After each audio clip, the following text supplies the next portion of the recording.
Hello, today I'm in AUDI Q3. In this video I'll show you how to manage map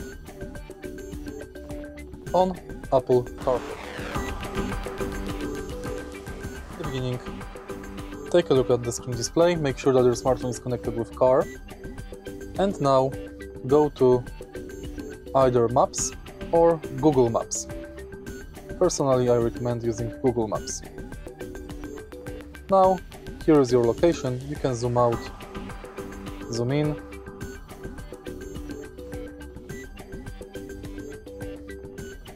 You can tap search, navigate to home, last search, restaurants, coffee shops, and more POIs.